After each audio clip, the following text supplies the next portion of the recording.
Well, hey there, folks. Welcome to The Bottle Opener, the only bartending show on the internet where we roll charisma checks with a D12 and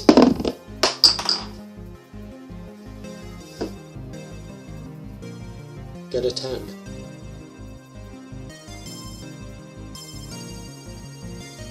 Okay, so if you guys didn't get that intro, then you probably don't play Dungeons & Dragons or any P&P RPGs at all. That's fine.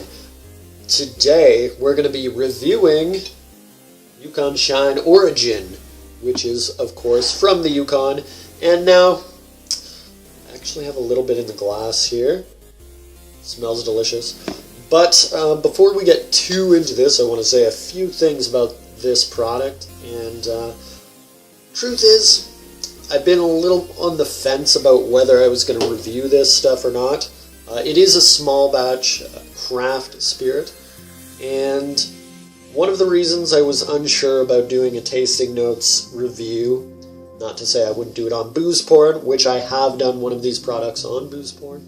It was the Yukonshine Yukon Winter Vodka, but regardless of that, the reason I wasn't too sure about whether I would review it or not is because I don't really think that if I gave something a bad review or represented it the wrong way, that it would do that much good for these smaller businesses. But I've since thought about it, and I've decided that the benefit of reviewing these products far outweighs any detracting factor, and I am going to represent them and review them as much as possible, especially because I think it's good to get these things more exposure. So in any case, we'll be reviewing this gin today, which is from Yukonshine Distillery, started by Carlo Krozig. I'm actually not sure if it's Carlo or Carlos. I'm pouring this very eagerly. Yeah, that's about enough. Nice, sleek bottle, which of course will not go to the store, but we'll just stick it back there on the shelf. You may see this box up here. More about that in the near future. So this stuff comes from Whitehorse, where it was started by Mr. Krozig, and it's pretty interesting on the gimmick scale of things, in that it is made from their vodka, which is created by 3 base spirits, one of those being Yukon Gold potatoes from the Yukon. Normally they're from Saskatchewan, you might know. These are not, they're from the Yukon, so that's kind of cool. It's also filtered over charcoal, like most vodkas, but laden within that charcoal are gold nuggets, also from the Yukon, so that's kind of cool as well. Smells pretty strongly of juniper at first notice, but there is a hint of lemon freshness. And if you add a little bit of water, you'll find that the nose explodes, as usual. There's a hint of coriander in there. I actually took notes for when I have a stuffed up nose. It's actually not too bad. Now, interesting thing you can do, smell the coriander, smell the gin. You notice some kind of link there. It's also complemented by lemon zest, and there is some sort of lingering sweetness in that as well.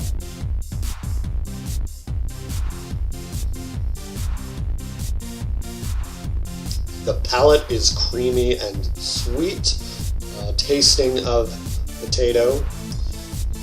It also has fairly prominent citrus notes.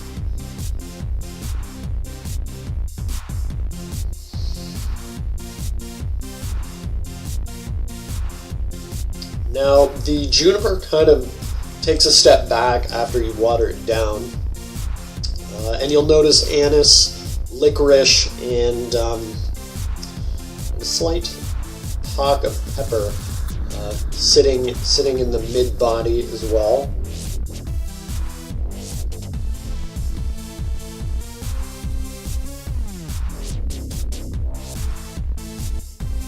Grapefruit seems to be the most prominent thing at this point. The finish. Citrus heavy.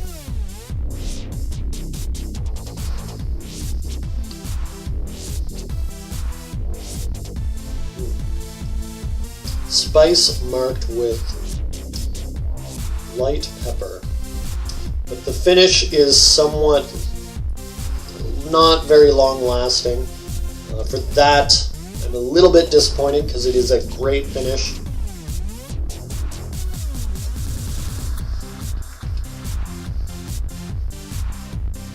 So how is this going to score? The nose is going to be 24 out of 25. The palate, or the taste rather, 47 out of 50. Little slight juniper sickliness, not very prominent. If you're going to take off anything, it's going to be for that. And then the finish, not as long as I would like it to be, so that's going to be 23 out of 25. But the nose is the best part. And the only detracting thing I would say there is the nose is really good, pretty much perfect, but everything going on is pleasant, but I do think there could be more going on in the nose, potentially. Nevertheless, this is probably the best gin, nose-worthy gin that I've ever had. Taste, I think it's pretty high up there, comparable to products like Bombay and Hendrix, which I rate very well.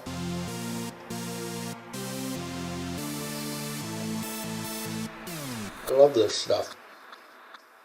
So the overall score is going to be 94 out of 100.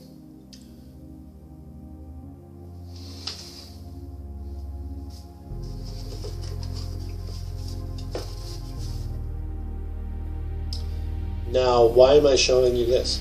Highest grade bourbon. I think if you look on the bottom, Clement, Kentucky whiskey. So what is it? It's none other than Booker's. So this stuff is going to be coming on the show, but I only had, actually I do have enough money for 2 bottles, but I'm a little bit stingy, so I only bought 1. Don't want to spend that much money on booze. I'm not kidding. I do want to, but I have to be responsible. Now, why am I opening this on the show? I'm actually having a little bit of trouble taking it out of the box. It's kind of in a coffin. Is it tied? Yeah, I see. There's glue on the back of it. That could have been very dangerous if I dropped it. Love this box. It's kind of like a coffin, as I said.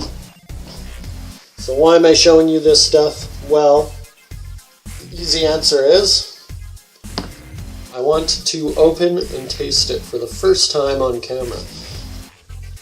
Why? Because this is one of the top-rated bourbons in recent times, and my first experience of it, I want to be recorded.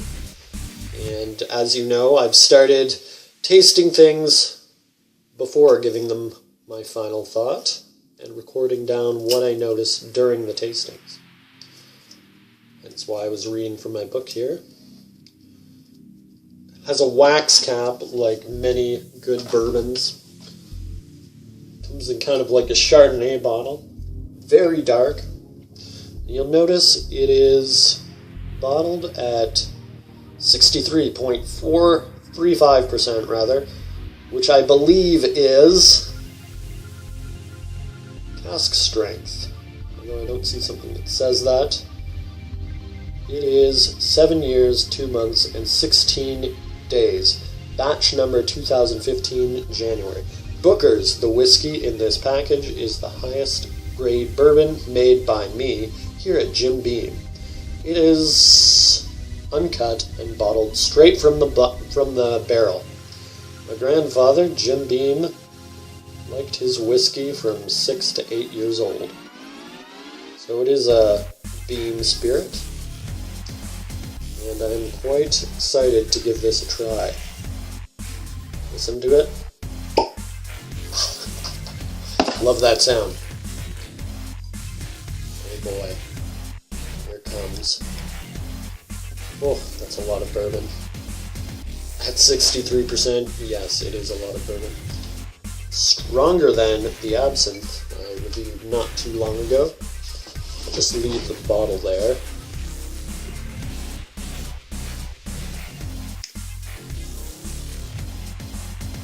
Smell mostly alcohol, but there's a lot of underlying bourbony goodness in this. I should also note that I farted, silent but deadly. Might be hindering my nostrils a little bit.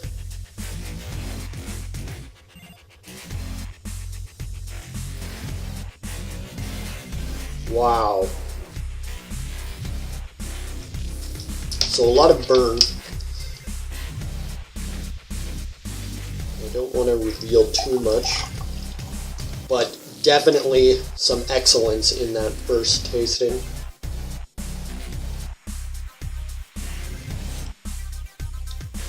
Got some toffee notes going on. Definitely strong toffee notes. Leather, I would say.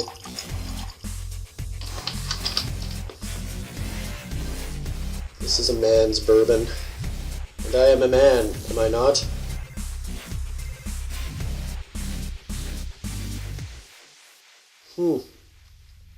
Smoky.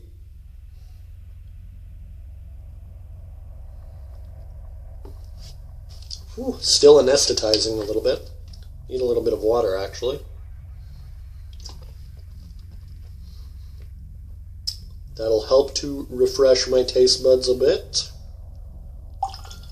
You never want to get fatigued doing this. So you'll notice the color is coming back down to a more standard level of bourbon yellowness.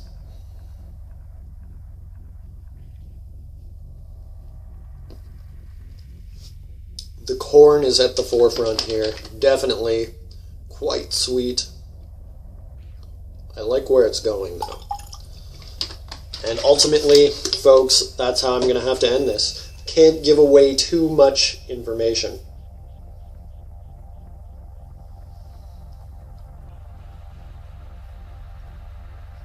I'm very excited for the next episode of Tasting Notes on the bottle opener. Folks, I'm Thomas, and this has been the bottle opener. If you like this video, please consider favoriting, commenting, sharing to your friends. If you hated it, share it to your enemies. Why not? Make them suffer through it just as you have. And I will catch you in the next one. Also, don't forget to subscribe. Most necessary part. See you next time.